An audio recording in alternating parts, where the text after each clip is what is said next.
ओम श्री लक्ष्मी नारायणाय नमः। भक्तों, आज इस वीडियो में हम आपके लिए लेकर आए हैं बृहस्पतिवार की व्रत कथा। आइए कथा प्रारंभ करते हैं। बोलिए गुरु भगवान की जय, विष्णु भगवान की जय, बृहस्पति भगवान की जय। प्राचीन समय की बात है। भारत में एक राजा राज्य करता था। वह बड़ा प्रतापी तथा दानी था। वह नित्य प्रति मंदिर में भगवान के दर्शन करने जाता था। वह ब्राह्मण और गुरु की सेवा भी किया करता था। उसके द्वार से कोई भी याचक निराश होकर खाली हाथ नहीं लौटता था। वह प्रत्येक गुरुवार को व्रत रखता एवं पूजन करता था। हर दिन गरीबों की सहायता करता था। परंतु ये सब बातें उसकी रानी को अच्छी नहीं लगती थीं। वह न व्रत करती थी और न किसी को एक भी पैसा दान रूप में देती थी। वह राजा को भी ऐसा करने से मना किया करती थी। एक समय की बात है कि राजा शिकार खेलने वन को चले गए। घर पर रानी और दासी थी। उस समय गुरु बृहस्पति साधु का रूप धारण कर राजा के दरवाजे पर भिक्षा मांगने आए। साधु ने रानी से भिक्षा मांगी तो वे कहने लगी, हे साधु महाराज, मैं इस दान पुण्य से तंग आ गई हूँ। इस काम के लिए तो मेरे पतिदेव ही बहुत हैं। अब आप ऐसी कृपा करें कि सारा धन नष्ट हो जाए तथा मैं आराम से रह सकूं। साधु रूपी बृहस्पति देव ने कहा, हे देवी, तुम बड़ी विचित्र हो। संतान और धन से कोई भी दुखी नहीं होता है, इसको सभी चाहते हैं। पापी भी पुत्र और धन की इच्छा करता है। अगर तुम्हारे पास धन अधिक है तो भूखे मनुष्यों को भोजन कराओ, प्याऊ लगवाओ, ब्राह्मणों को दान दो, धर्मशालाएं बनवाओ, कुआं, तालाब, बावड़ी, बाग, बगीचे आदि का निर्माण कराओ तथा निर्धनों की कुमारी कन्याओं का विवाह कराओ, साथ ही यज्ञ आदि करो। इस प्रकार के कर्मों से आपके कुल का और आपका नाम लोक परलोक में भी सार्थक होगा एवं तुम्हें भी स्वर्ग की प्राप्ति होगी। परंतु रानी साधु की इन बातों से खुश नहीं हुई। उसने कहा, हे साधु महाराज, मुझे ऐसे धन की आवश्यकता नहीं जिसको रखने और संभालने में ही सारा समय नष्ट हो जाए तथा मैं अन्य लोगों को दान देती फिरूं। साधु ने कहा, हे देवी, यदि तुम्हारी ऐसी ही इच्छा है तो जैसा मैं तुम्हें बताता हूँ तुम वैसा ही करना। बृहस्पतिवार के दिन घर आंगन को गोबर से लीपना, अपने केशों को पीली मिट्टी से धोना, केशों को धोते समय स्नान करना, राजा से कहना वह हजामत करवाए, भोजन में मांस मदिरा खाना, कपड़े धोबी के यहाँ धुलने देना। इस प्रकार 7 बृहस्पतिवार करने से तुम्हारा सारा धन स्वयं ही नष्ट हो जाएगा। ये कहकर साधु महाराज रूपी बृहस्पति देव अंतर्धान हो गए। रानी ने साधु के कहने के अनुसार 7 बृहस्पतिवार तक वैसा ही करने का विचार किया। साधु के बताए अनुसार कार्य करते हुए उसे केवल 3 बृहस्पतिवार ही बीते थे कि उसकी समस्त धन संपत्ति नष्ट हो गई। भोजन के लिए दोनों समय परिवार तरसने लगा तथा सांसारिक भोगों से भी दुखी रहने लगा। तब राजा रानी से कहने लगा कि हे रानी, तुम यहाँ पर रहो, मैं दूसरे देश को जाता हूँ, क्योंकि यहाँ पर मुझे सभी मनुष्य जानते हैं, इसलिए मैं यहाँ कोई काम नहीं कर सकता। मैं अब परदेश जा रहा हूँ, वहाँ कोई काम धंधा करूँगा, शायद हमारे भाग्य बदल जाएं। ऐसा कहकर राजा परदेश चला गया। वह वहाँ जंगल से लकड़ी काट कर लाता और शहर में बेचता। इस तरह वह अपना जीवन व्यतीत करने लगा। इधर राजा के बिना रानी और दासियां दुखी रहने लगीं। किसी दिन भोजन मिलता और किसी दिन जल पीकर ही रह जाती थीं। एक समय रानी और दासियों को 7 दिन बिना भोजन के व्यतीत करने पड़े। तो रानी ने अपनी दासी से कहा, हे दासी, यहाँ पास ही के नगर में मेरी बहन रहती है। वह बड़ी धनवान है, तू उसके पास जा और वहाँ से 5 सिर बेचर मांग कर ले आ, जिससे कुछ समय के लिए गुजारा हो जाएगा। दासी रानी की बहन के पास गई। रानी की बहन उस समय पूजा कर रही थी। बृहस्पतिवार का दिन था। दासी ने रानी की बहन से कहा, हे रानी, मुझे आपके पास आपकी बहन ने भेजा है, मुझे 5 सेर बेचर दे दो। दासी ने ये बात अनेक बार कही, परंतु रानी की बहन ने कोई उत्तर नहीं दिया, क्योंकि वे उस समय बृहस्पतिवार की कथा सुन रही थी। जब दासी को रानी की बहन से कोई उत्तर नहीं मिला तो वे बहुत दुखी हुई। उसे क्रोध भी आया। वह लौटकर रानी से बोली, हे रानी, आपकी बहन बहुत ही घमंडी है। वह छोटे लोगों से बात भी नहीं करती। मैंने उससे कहा तो उसने कोई उत्तर नहीं दिया। मैं वापस चली आई। रानी बोली, हे दासी, इसमें उसका कोई दोष नहीं है। जब बुरे दिन आते हैं तब कोई सहारा नहीं देता है। अच्छे और बुरे का पता विपत्ति में ही लगता है। जो ईश्वर की इच्छा होगी वही होगा। ये सब हमारे भाग्य का दोष है। उधर रानी की बहन ने सोचा कि मेरी बहन की दासी आई थी, परंतु मैं उससे नहीं बोली, इससे वह बहुत दुखी हुई होगी। अतः कथा सुन और विष्णु भगवान का पूजन समाप्त कर वह अपनी बहन के घर आई और कहने लगी, हे बहन, मैं बृहस्पतिवार का व्रत कर रही थी। तुम्हारी दासी हमारे घर गई थी, परंतु जब तक कथा होती है तब तक हम लोग न उठते हैं और न बोलते हैं, इसलिए मैं नहीं बोली। कहो, दासी क्यों गई थी? रानी बोली, बहन, हमारे घर अनाज नहीं था। वैसे तुमसे कोई बात छिपी नहीं है, इस कारण मैंने दासी को तुम्हारे पास 5 सेर बेजल लेने के लिए भेजा था। रानी की बहन बोली, बहन देखो, बृहस्पति भगवान सबकी मनोकामना पूर्ण करते हैं। देखो, शायद तुम्हारे घर में ही अनाज रखा हो। ये सुनकर दासी घर के अंदर गई तो वहाँ उसे एक घड़ा बेझर का भरा मिल गया। उसे बड़ी हैरानी हुई, क्योंकि उसने एक एक बर्तन देख लिया था। उसने बाहर आकर रानी को बताया। दासी अपनी रानी से कहने लगी, हे रानी देखो, वैसे हमको जब अन्न नहीं मिलता तो हम रोज ही व्रत करते हैं। अगर इनसे व्रत की विधि और कथा पूछ ली जाए तो उसे हम भी कर लिया करेंगे। दासी के कहने पर रानी ने अपनी बहन से बृहस्पतिवार व्रत के बारे में पूछा। उसकी बहन ने बताया, हे रानी बहन, बृहस्पतिवार को सूर्योदय से पूर्व उठकर स्नान करके बृहस्पतिवार का व्रत करना चाहिए, लेकिन उस दिन सिर नहीं धोना चाहिए। बृहस्पतिवार के व्रत में चने की दाल और मुनक्कों से विष्णु भगवान का केले की वृक्ष की जड़ में पूजन करें तथा दीपक जलाएं। उस दिन एक ही समय भोजन करें। भोजन पीले खाद्य पदार्थ का करें तथा कथा सुनें। इस प्रकार करने से गुरु भगवान प्रसन्न होते हैं, अन्न, धन और पुत्र देते हैं। इस तरह व्रत और पूजन की विधि बताकर रानी की बहन अपने घर लौट गई। रानी और दासी दोनों ने निश्चय किया कि वे बृहस्पति देव भगवान का पूजन जरूर करेंगी। 7 दिन बाद जब बृहस्पतिवार आया तो दोनों ने व्रत रखा। घुड़साल में जाकर चना और गुड़ मिलाई तथा उसकी दाल से विष्णु भगवान का केले की वृक्ष की जड़ में पूजन किया। अब भोजन कहाँ से आए? दोनों बड़ी दुखी हुई, परंतु उन्होंने व्रत किया था, इस कारण बृहस्पति देव भगवान प्रसन्न थे। वे एक साधारण व्यक्ति के रूप में 2 थालों में सुंदर पीला भोजन लेकर आए और दासी को देकर बोले, हे दासी, ये भोजन तुम्हारे और रानी के लिए है, तुम दोनों ही इसे ग्रहण करना। दासी भोजन पाकर बड़ी प्रसन्न हुई और रानी से बोली, रानी जी, भोजन कर लो।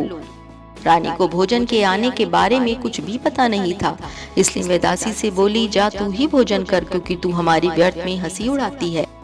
दासी बोली, एक व्यक्ति अभी भोजन दे गया है। रानी कहने लगी, वह भोजन तेरे लिए ही देकर गया है, इसलिए तू ही भोजन कर। दासी ने कहा, नहीं रानी, वह व्यक्ति हम दोनों के लिए ही 2 थालों में सुंदर भोजन देकर गया है, इसलिए मैं और आप दोनों ही साथ साथ भोजन करेंगी। फिर दोनों ने गुरु भगवान को नमस्कार एवं धन्यवाद कर भोजन प्रारंभ किया। उसके बाद से वे प्रत्येक बृहस्पतिवार को गुरु भगवान का व्रत और पूजन करने लगी।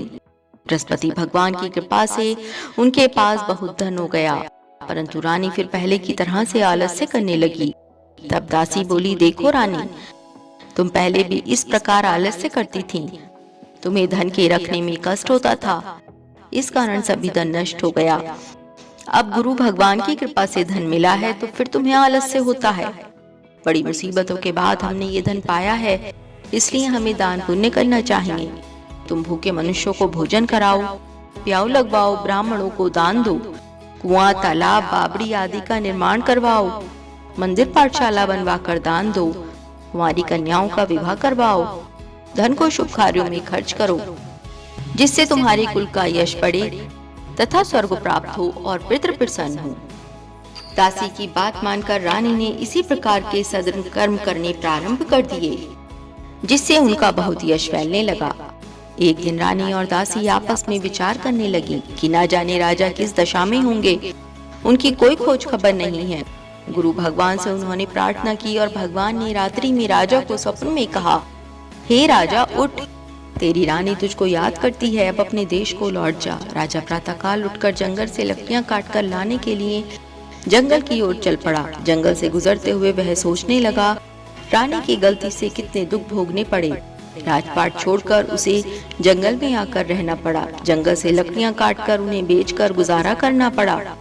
उसी समय उस जंगल में बृहस्पति देव एक साधु का रूप धारण कर आए और राजा के पास आकर बोले, हे लकड़हारे, तुम इस सुनसान जंगल में किस चिंता में बैठे हो, मुझे बतलाओ। ये सुन राजा के नेत्रों में जल भर आया और साधु की वंदना कर बोला, हे प्रभु, आप सब कुछ जानने वाले हैं। इतना कहकर राजा ने साधु को अपनी संपूर्ण कहानी सुना दी।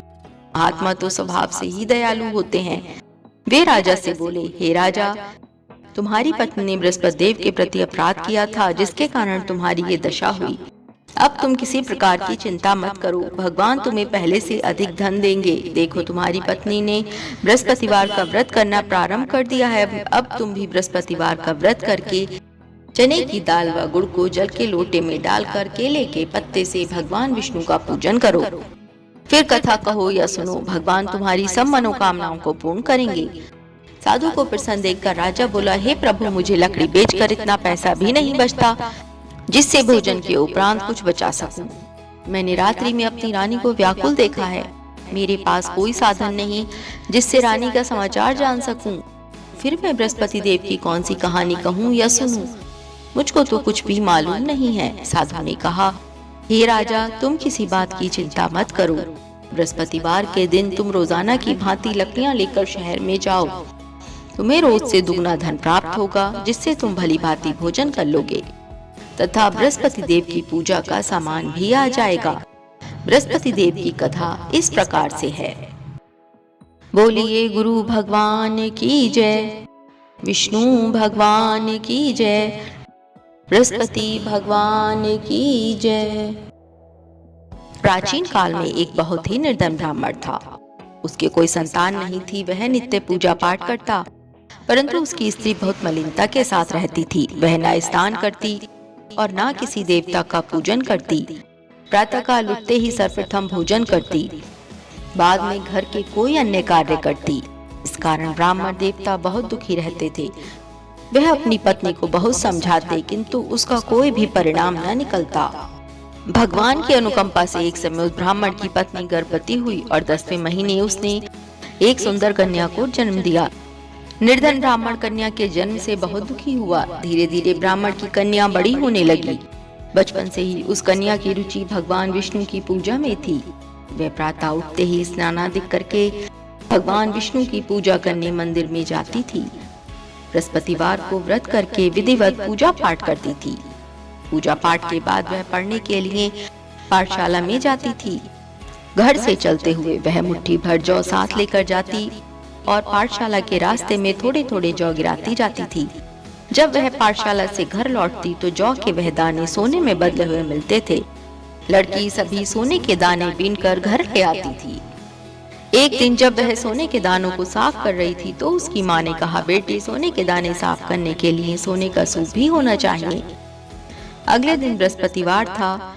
उसने भगवान बृहस्पति देव की पूजा करते हुए प्रार्थना की, हे भगवान, यदि मैंने आपका व्रत विधिवत किया हो तो मुझे सोने का सूप दे दो। भगवान बृहस्पति देव ने उसकी मनोकामना पूरी करने का वचन दिया। पाठशाला से लौटते समय उसे रास्ते में सोने का सूप पड़ा हुआ मिला। घर लौटकर सोने का सूप अपनी माँ को दिखाकर वह सोने के दाने साफ करने लगी। उसी समय नगर का राजकुमार उसके घर के पास से गुजरा। उस सुंदर लड़की को सोने के सूप में जौ साफ करते देख राजकुमार उस पर मोहित हो गया। महल में लौटकर राजकुमार ने राजा से उस लड़की से विवाह करने की इच्छा प्रकट की तो राजा ने ब्राह्मण को महल में बुलाकर राजकुमार से उसकी लड़की के विवाह की बात कही। ब्राह्मण तैयार हो गया। धूमधाम से उस लड़की का विवाह राजकुमार से हो गया। दुल्हन बनकर ब्राह्मण की लड़की महल में चली गई। लड़की के चले जाने से ब्राह्मण फिर निर्धन हो गया। उसे कई कई दिन भोजन भी नहीं मिलता था। बहुत दुखी होकर ब्राह्मण एक दिन अपनी लड़की के पास गया। अपने पिता से निर्धनता का समाचार सुनकर उसने बहुत सा धन देकर पिता को विदा किया। उस धन से उस ब्राह्मण के कुछ दिन तो आराम से गुजर गए, लेकिन जल्दी ही फिर भूखों मरने की हालत हो गई। ब्राह्मण अपनी लड़की से धन लेने के लिए फिर महल में पहुंचा। लड़की ने पिता की बुरी हालत देखकर कहा, पिताजी, आखिर आप कब तक मुझसे धन लेकर जीवन यापन करेंगे? आप कोई ऐसा उपाय क्यों नहीं करते जिससे आपका घर धन संपत्ति से भर जाए?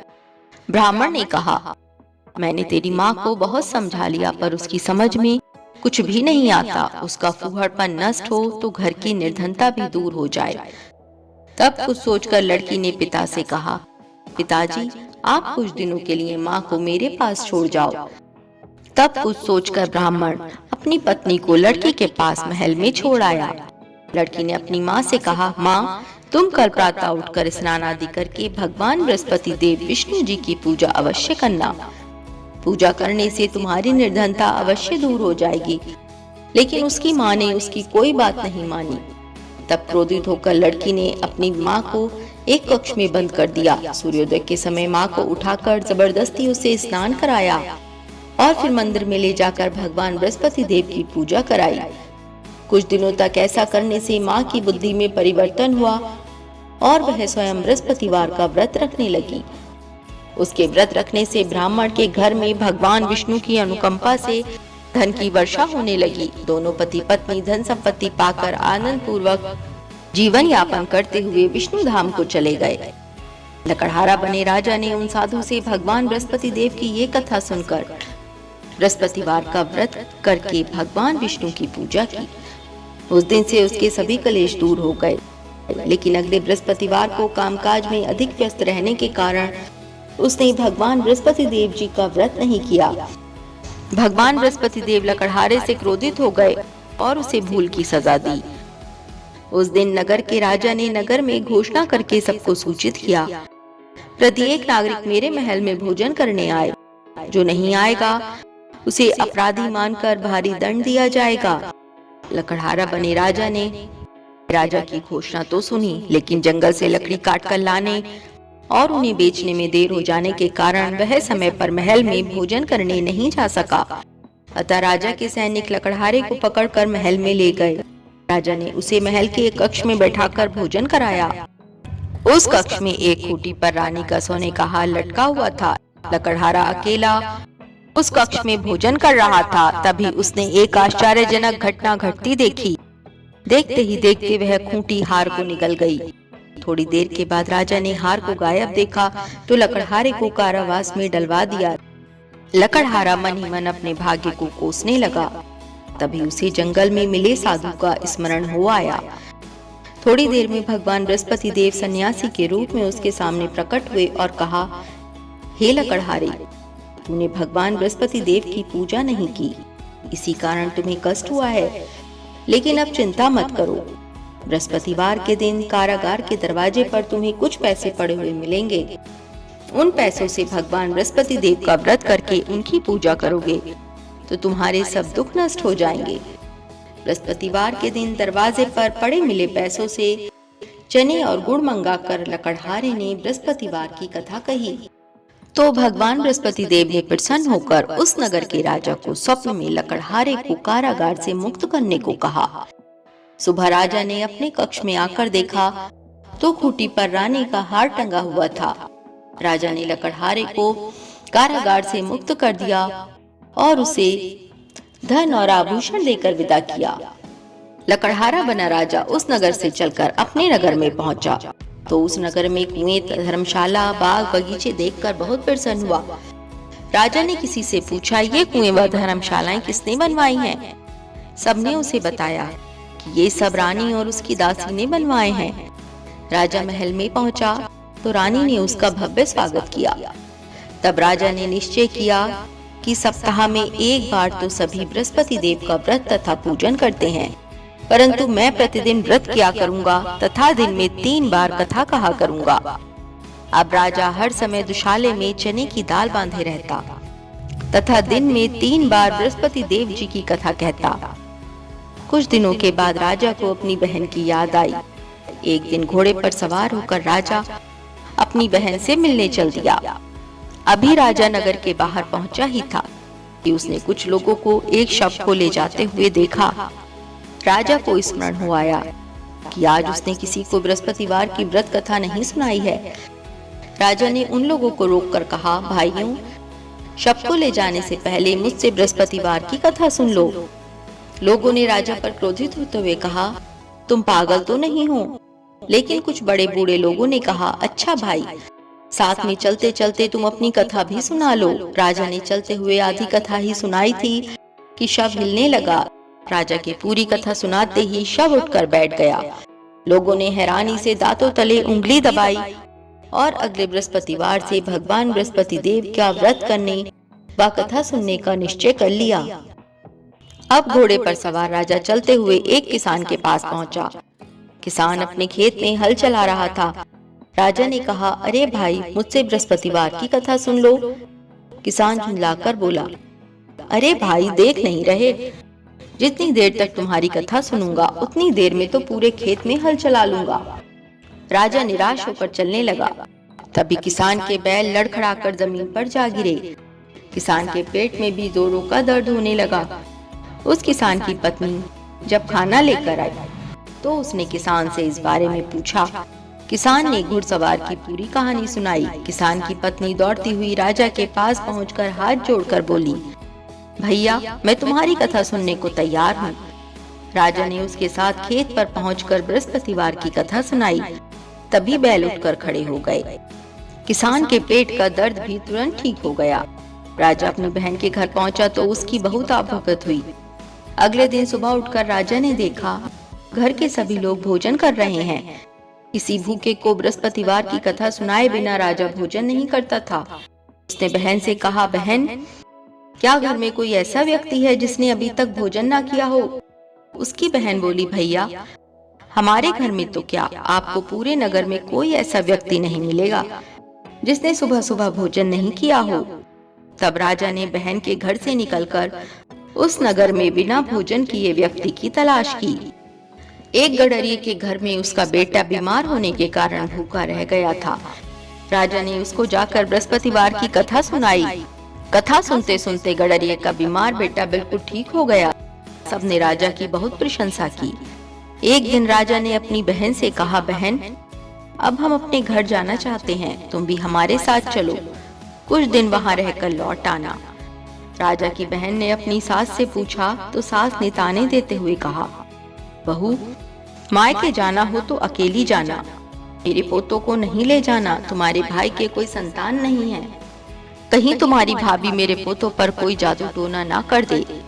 दूसरे कक्ष में बहन की सास की बातें सुनकर राजा दुखी मन से अकेला ही अपने नगर को लौट गया। रानी ने राजा से कहा, आप तो अपनी बहन को साथ लाने की बात कहकर गए थे, फिर बहन को साथ क्यों नहीं लाए? तब राजा ने दुखी होते हुए कहा, रानी, हम निसंतान हैं, इसलिए कोई हमारे घर आना पसंद नहीं करता। रानी ने राजा को समझाया, हे प्राणनाथ, हमें बृहस्पति देव ने सब कुछ दिया है, अब भगवान बृहस्पति देव हमें संतान भी अवश्य देंगे। बृहस्पतिवार को विधिवत व्रत करते हुए राजा रानी ने भगवान बृहस्पति देव से संतान के लिए प्रार्थना की। कुछ दिनों के बाद उन्होंने स्वप्न में दर्शन देते हुए कहा, हे राजन, तेरी मनोकामना अवश्य पूरी होगी। एक सप्ताह बाद ही रानी गर्भवती हो गई। 10वें महीने रानी ने एक सुंदर पुत्र को जन्म दिया। राजा रानी जीवन पर्यंत बृहस्पतिवार का व्रत करते रहे। उनके घर में धन की वर्षा होती रही। इस तरह आनंद पूर्वक जीवन यापन करते हुए राजा रानी भगवान बृहस्पति देव की अनुकंपा से मोक्ष को प्राप्त करके सीधे वैकुंठ धाम पहुंच गए। बृहस्पतिवार को विधिवत व्रत करके जो स्त्री पुरुष भगवान विष्णु की पूजा करते हैं, भगवान उनकी सभी मनोकामनाएं पूरी करते हैं। इति श्री बृहस्पतिवार व्रत कथा। बोलिए गुरु भगवान की जय, विष्णु भगवान की जय, बृहस्पति भगवान की जय। भक्तों, अगर आपको हमारी ये वीडियो अच्छी लगी हो तो चैनल को सब्सक्राइब अवश्य करें। धन्यवाद।